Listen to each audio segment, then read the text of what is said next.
Hai sahabat rumah belajar, pernahkah kalian melihat tabel ini? Bisakah kalian menentukan nilai perbandingan trigonometri setiap sudut di tabel itu tanpa melihat tabelnya? Atau apakah kalian kesulitan mengerjakan soal-soal seperti ini? Apabila kalian ingin tahu cara mudah untuk menyelesaikan masalah sudut berelasi di berbagai kuadran dalam trigonometri, maka kalian sudah menonton video yang tepat. Yuk kita simak video ini.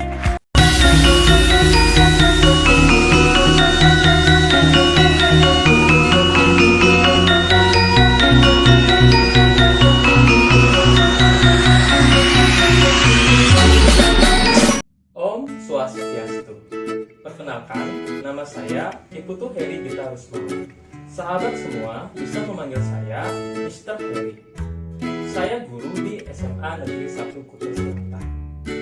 Nah, sahabat rumah belajar, dalam video ini kita akan belajar cara mudah untuk menentukan relasi nilai perbandingan trigonometri di kuadran 2, 3, dan 4 terhadap nilai perbandingan trigonometri di kuadran 1. Ayo, langsung saja kita bahas satu persatu.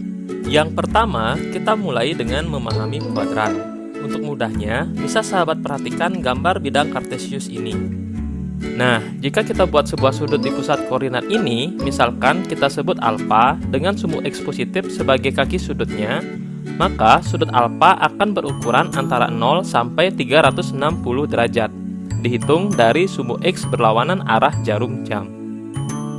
Sudut alfa ini bisa digolongkan menjadi 4 jenis, sesuai dengan 4 daerah yang terbentuk pada bidang kartesius ini, yaitu sudut di kuadran 1 dari 0 sampai 90 derajat, sudut di kuadran 2 berukuran antara 90 sampai 180 derajat, sudut di kuadran 3 antara 180 sampai 270 derajat, dan terakhir sudut di kuadran 4 antara 270 sampai 360 derajat.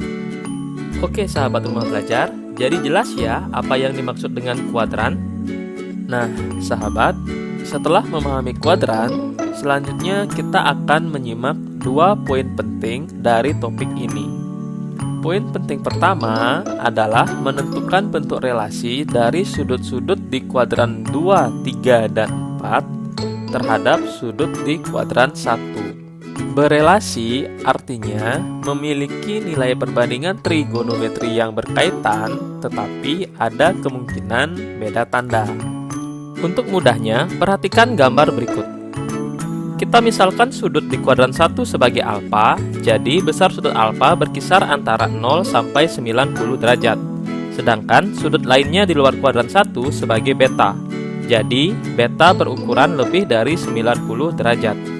Maka kita bisa merelasikan sudut beta dan alfa dengan cara berikut. Sederhananya, kita bisa memilih untuk merubah beta menjadi 90 plus alfa dan 270 plus minus alfa yang disebut sebagai bentuk relasi ganjil. Ataupun kita bisa ubah beta menjadi bentuk 180 plus minus alfa dan 360 min alfa yang bisa kita sebut sebagai bentuk relasi genap. Tetapi perlu diingat, ada perbedaan penting yang harus dicermati ketika menggunakan bentuk ganjil atau genap ini. Perbedaannya seperti ini. Apabila sahabat semua memilih untuk merelasikan menggunakan bentuk ganjil, maka ketika ditentukan nilainya, perbandingan trigonometrinya berubah dengan ketentuan sin berubah jadi cos dan sebaliknya, kosek jadi sekan dan sebaliknya, begitu juga tan jadi kotan dan sebaliknya. Sedangkan, bila sahabat memilih merelasikan menggunakan bentuk genap, maka perbandingan trigonometrinya tetap. Contohnya, apabila kita ingin menghitung nilai sin 120 derajat misalnya. Bentuk ini bisa diubah menjadi sin 90 tambah 30 derajat, ataupun sin 180 dikurangi 60 derajat.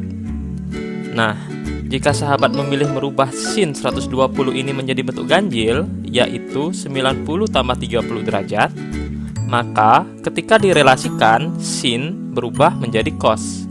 sehingga nilainya menjadi sama dengan cos 30 derajat.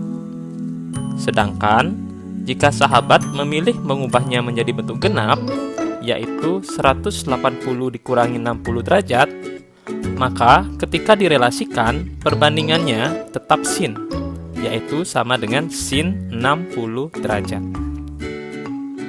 Bisa dilihat, kedua nilai perbandingan ini bernilai sama ya, yaitu sama-sama bernilai setengah akar 3.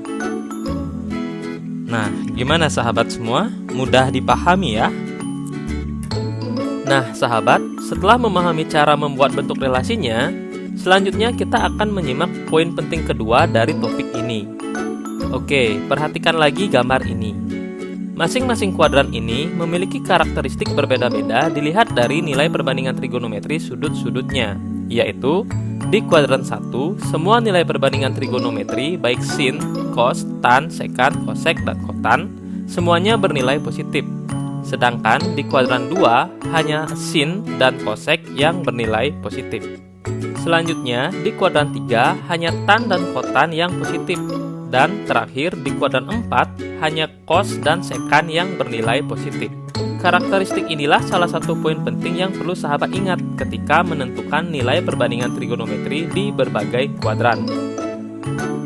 Contohnya ketika menghitung nilai cos 120 derajat. Sedikit berbeda dengan contoh sebelumnya, walaupun kita menghitung sudut yang sama yaitu 120 derajat, namun di sini nilai perbandingan yang ditanya adalah nilai kosinusnya. Jadi, apakah jawabannya tetap sama seperti tadi? Ayo coba kita kerjakan. Pertama, kita akan menggunakan bentuk relasi ganjil, yaitu cos 120 derajat sama dengan cos 90 ditambah 30. Sehingga nilainya menjadi sama dengan min sin 30 derajat. Nah, kenapa bisa jadi negatif? Ini karena karakteristik yang Mister jelaskan di poin penting kedua tadi, di mana 120 derajat merupakan sudut yang terletak di kuadran 2. Sedangkan di kuadran 2, cos nilainya negatif. Oleh karena itu, ketika direlasikan, cos 120 derajat menjadi sama dengan min sin 30 derajat, sama dengan min setengah. Oke, kita coba juga hitung menggunakan bentuk relasi sudut genap. Di sini, cos 120 derajat diubah menjadi cos 180 dikurangi 60 derajat. Sehingga nilainya menjadi sama dengan min cos 60 derajat, sama dengan min setengah. Hasilnya tetap sama dengan cara pertama tadi. Jadi, sahabat rumah belajar semua, bisa kita simpulkan bahwa ketika menghitung nilai perbandingan trigonometri di berbagai kuadran, ada dua poin penting yang perlu kita perhatikan, yaitu bentuk relasinya apakah ganjil atau genap, dan tanda nilai perbandingan trigonometrinya apakah termasuk positif atau negatif di kuadran tersebut. Nah, agar lebih paham, sahabat rumah belajar bisa coba kerjakan soal latihan berikut. Demikian video kali ini. Semoga video ini memberikan manfaat untuk sahabat semua. Salam rumah belajar, belajar di mana saja, kapan saja, dengan siapa saja.